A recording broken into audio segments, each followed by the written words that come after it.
A 4-star general survived combat zones overseas, only to have a gun pulled on her by an American police officer at her own son's funeral. This is not a story about a single act of violence, but a profound and painful illustration of how perception can strip away a person's identity, rank, and humanity. It is a testament to the fact that even the highest service to one's country cannot always protect against the biases that plague our own streets. This is the story of General Lena Hayes, a woman who stood tall for her nation, only to be forced to kneel in a moment of unimaginable grief. It was a heavy, gray morning in Washington, D.C. Not the kind of gray that made you want to stay in bed, but the kind that pressed down on your chest and made you feel like the sky itself was mourning. General Lena Hayes had buried soldiers before. Too many. She had written the letters, folded the flags, stood at attention through the gun salutes, but this time, the casket held her son. Staff Sergeant Marcus Hayes, 29 years old, killed during a routine patrol in Damascus after an IED struck his convoy. She wore her full uniform, not because she had to, but because Marcus had always said, "When I go, I want my mom standing tall in her stars." And so she did. The deep navy jacket, the medals lined like history across her chest, her hat perfectly creased. She looked unbreakable from the outside, but inside, her heart felt like it was disintegrating, piece by piece. The family arrived in a long black SUV. Lena sat between her sister, Sarah, and Marcus's godfather, Command Sergeant Major Robert Quinn, who had served with Lena back in Kirkuk. Her hands trembled as she held a folded program with Marcus's photo on the front, a still frame of her baby boy grinning in his fatigues. It didn't feel real. As they pulled up near Section 60, the place reserved for the newest war dead, Lena could already hear the solemn notes of the military band warming up. A row of soldiers stood stiff along the path, rifles angled down in front of them. It was the kind of organized pain that only the military knew how to deliver with precision. "I don't think I can do this," Lena whispered, staring straight ahead. Her voice was flat, not panicked, not crying, just drained. "You've done harder," Robert murmured, squeezing her hand. "But I know this ain't right." The door opened and Lena stepped out into the open air, her heels clicking against the pavement. Her uniform caught the eye of almost everyone nearby. A few saluted as she passed. Some whispered her name. She was recognizable, first black woman to reach 4 stars in the Army, a public figure in military circles. But none of that mattered today. She was just a mother walking toward the worst moment of her life. She took a deep breath and looked ahead, only for her eyes to fall on a police officer pacing near the parked vehicles. His patrol car was idling, parked slightly crooked on the curb. He wore mirrored sunglasses despite the cloud cover, and his hand kept drifting near his holster. That's the first moment her stomach tensed. Officer Cole Dawson wasn't supposed to be there for security. He was just local traffic detail called in by the city because of the expected turnout, but no one had briefed him on who was attending. He turned toward her, his brows dropped beneath the edge of his sunglasses. "Hey," he barked suddenly. "Ma'am, can I see some ID?" Lena blinked. She paused, thought maybe he was talking to someone else. "I'm speaking to you, ma'am," he said louder, walking toward her, hand now fully resting on his weapon. "I'm General Lena Hayes," she said calmly, slowly raising her hand toward her coat pocket. "I'm here for my son's funeral." "That's my family over there." I said. "Stop right there," Dawson shouted, this time pulling his weapon from the holster. Gasps rang out from nearby. A child screamed. Lena froze in place, both hands raised in the air. "I'm not armed," she said slowly, keeping her voice even. "This is my dress uniform." "You're making a mistake." But Dawson didn't move. His gun was aimed at her chest. His finger was on the trigger. And the funeral had just come to a complete halt. But that wasn't even the worst part, because no one could believe what he said next. "Drop to the ground," Officer Cole Dawson barked. "Now." General Lena Hayes didn't move. She didn't flinch. Didn't blink. But inside, her brain was screaming. She had spent over 30 years training soldiers on how to survive threats like this. But in all her tours, in all her battles, she never imagined she'd be on the receiving end of a loaded gun at her own son's funeral. "I'm unarmed," she repeated, louder this time. "I'm a United States Army general. You're pointing a weapon at a mother on the worst day of her life." "I don't care what kind of costume you're wearing," Dawson snapped. "I said get on the ground before I drop you." Robert, Marcus's godfather, stepped forward fast. "Sir, that's General Lena Hayes. You're about to make the worst mistake of your life. Put the weapon down. Back off," Dawson screamed, swinging the gun toward Robert. Several attendees gasped. A soldier on the honor detail took one step forward, but a superior officer motioned for him to stay still. Nobody wanted to escalate it further, but no one could believe what they were watching. The gun hadn't just been pulled, it was steady. Dawson was ready. Sarah, Lena's sister, was crying now. "This can't be happening," she whispered. "Lena, don't move. Please don't move."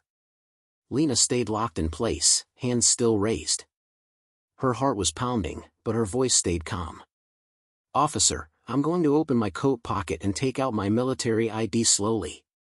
You reach, I shoot," he said without hesitation. A soft shuffle of feet could be heard around them. Mourners were pulling children back, whispering to one another. Two women who had served with Lena were already recording with their phones. And that's when one of the honor guard soldiers made a call over the radio. "We need an immediate supervisor at Section 60. Armed officer threatening a civilian, possibly racial profiling. Urgent." But that help wasn't there yet. Dawson kept his weapon trained on Lena. "Turn around," he growled. "On your knees, hands on your head." Lena closed her eyes for half a second. She had faced live gunfire. She had walked through bomb zones. She had lost friends, soldiers, and now her only child. But this was the moment that nearly broke her.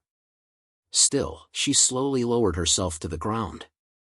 Not because she was afraid, not because she thought she was guilty, but because the last thing she wanted was for someone else to get hurt. From the crowd, an older veteran in a wheelchair shouted, "What the hell is wrong with you?" "That's General Hayes." Dawson didn't respond. He was locked in his own world, tunnel vision. His lip curled, his hand didn't shake.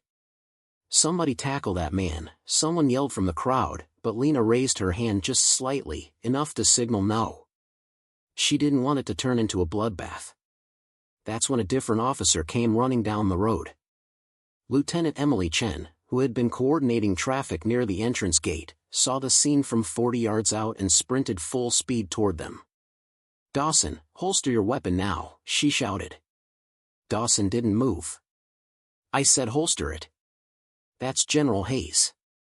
Chen was almost in his face now, but he still didn't lower the gun. So Chen shoved his arm upward with both hands and knocked the weapon clean out of his grip. It clattered onto the pavement. Dawson staggered back, confused, flustered, then reached for it again. Chen grabbed his arm and twisted it behind his back. "You're done. You're done," she said through her teeth. Two nearby officers helped restrain him, finally dragging him off to the side. Lena was still kneeling, both hands on her head. Someone rushed to her. Sergeant Hannah Jones, who had served under Lena during a deployment in Romania.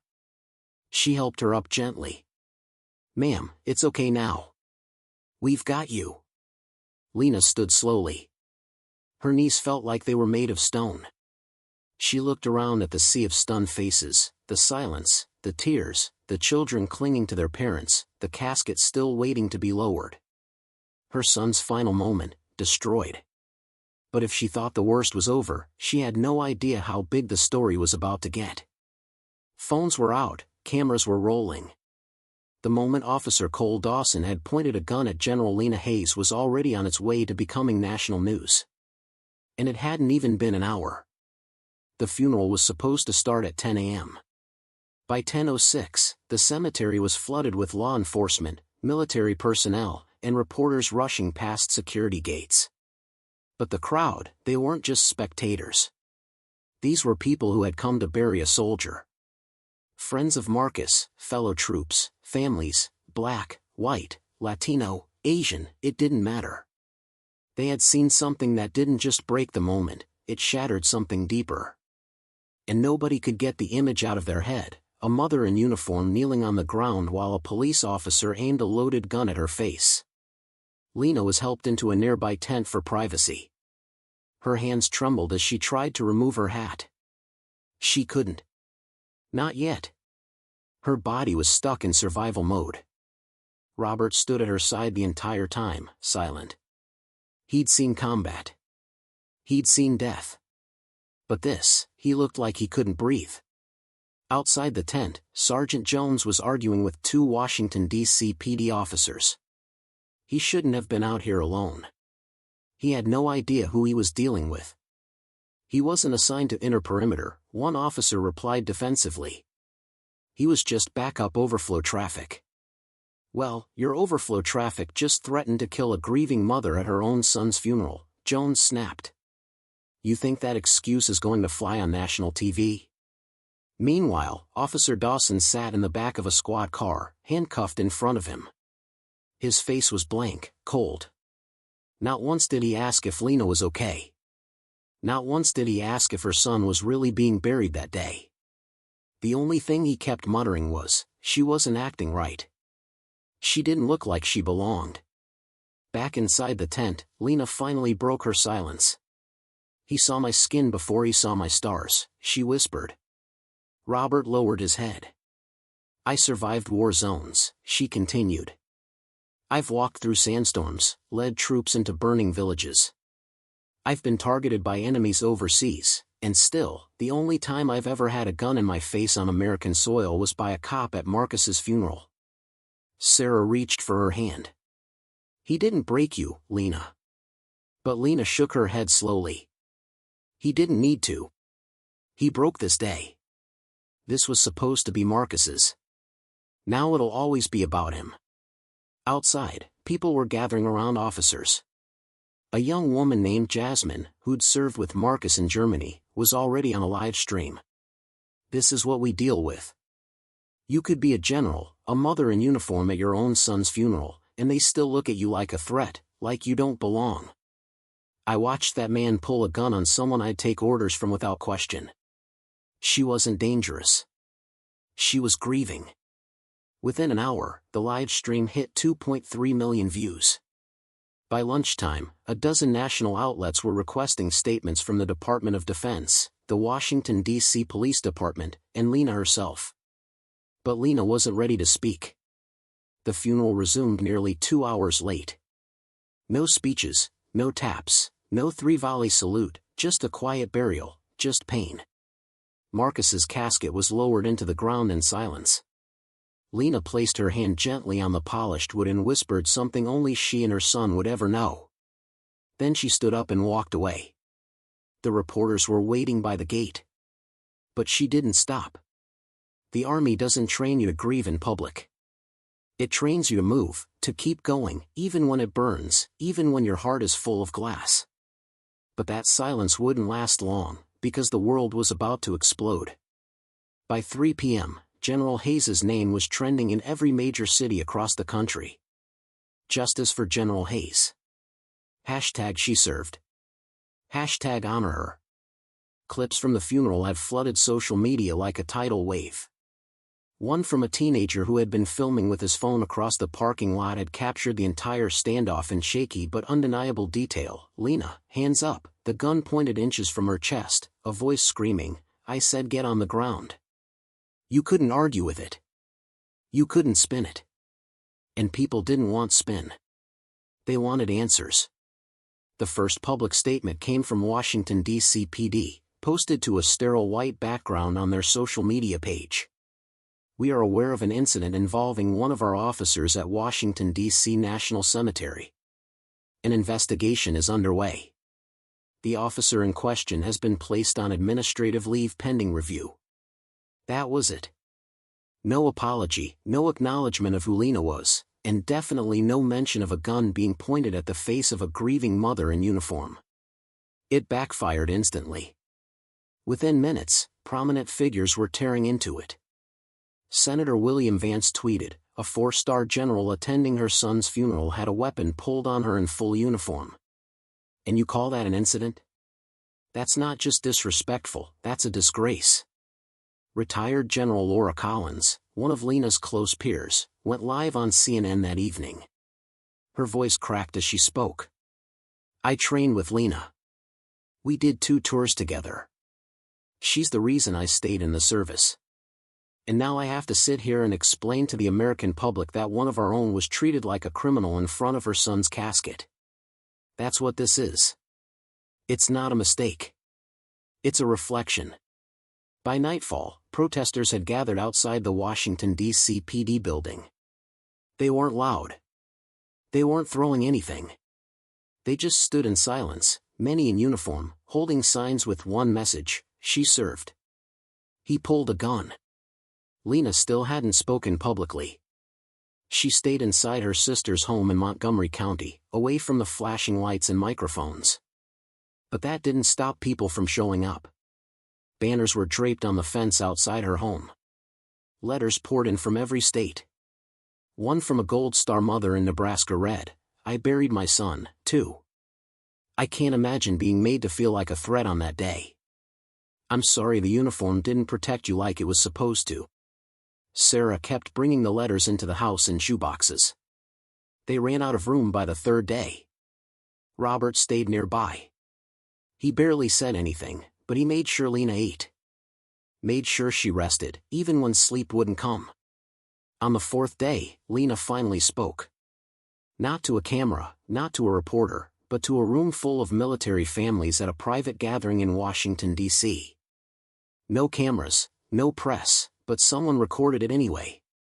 I didn't cry when he died, Lena said quietly.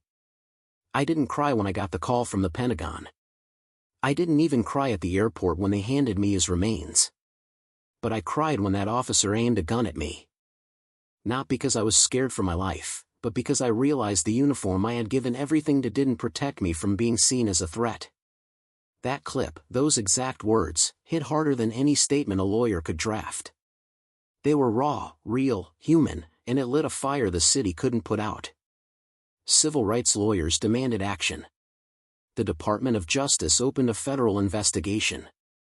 The governor of Maryland issued a statement calling the incident a grotesque betrayal of public service and decency. And meanwhile, Officer Cole Dawson, he was still silent. His union had refused to comment. His lawyer had interviews, but the public was done waiting. And the courtroom was about to become the nation's front row seat. Courtroom 6B in the U.S. District Court in Falls Church was packed to the walls. It was 6 months after the funeral. The press had been lined up since 5 a.m. Military personnel showed up in full dress uniforms. Veterans filled entire rows. The Hayes family sat quietly near the front, flanked by Lena's legal team and a few close friends. She wore civilian clothes, simple and clean.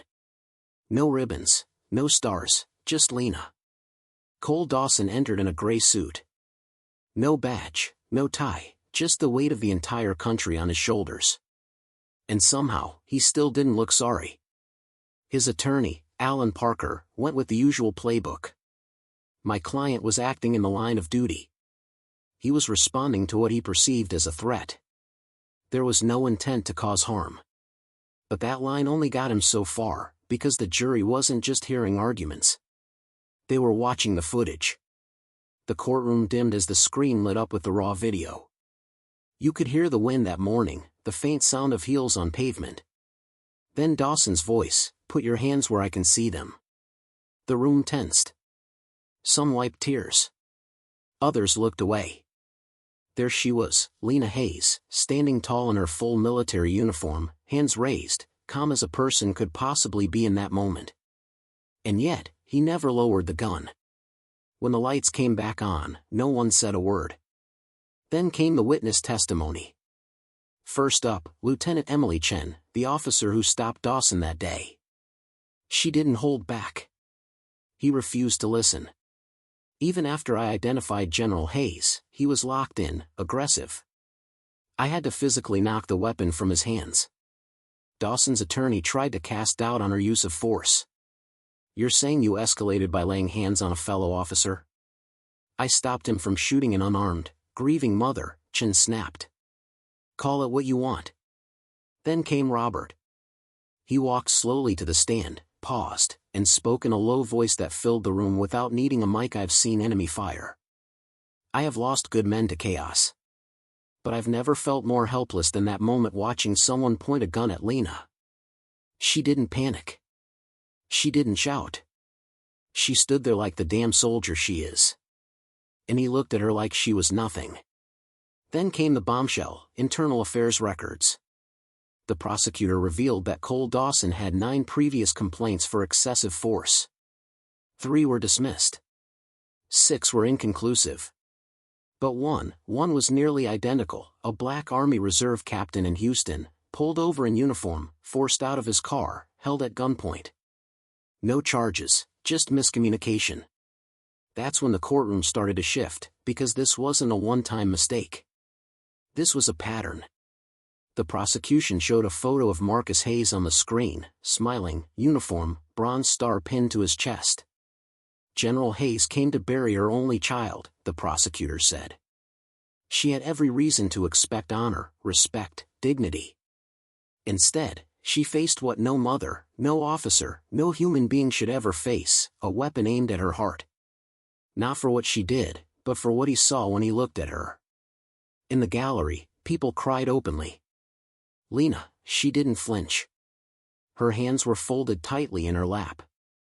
Then it was her turn to speak. She stood in front of the jury, not to rage, not to beg, but to tell the truth. I didn't come here for revenge, she said. I came here for accountability. I don't want to see another soldier's mother kneel in fear. I don't want another officer excused for seeing danger where there is none. She paused, locking eyes with Dawson. I'm not a symbol. I'm a mother, and my son never got the funeral he deserved because of you. Dawson looked down. For the first time in the entire trial, he looked like he might actually feel something. The jury deliberated for 4 hours. The verdict, guilty on all counts. Aggravated assault with a deadly weapon. Civil rights violation under color of law. Abuse of authority. The judge didn't hesitate. Cole Dawson, you are hereby sentenced to life in federal prison without the possibility of parole. There was no applause, just silence. Heavy, sharp. Then the judge looked at Lena. I hope this courtroom sends a message, not just to law enforcement, but to the country. But for Lena, the real message wasn't in the verdict. It was in what she said next. After the verdict, reporters rushed to the courthouse steps. Microphones hovered like flies. The questions came rapid, sharp, and loud. General Hayes, how do you feel about the sentence? Do you believe justice was served?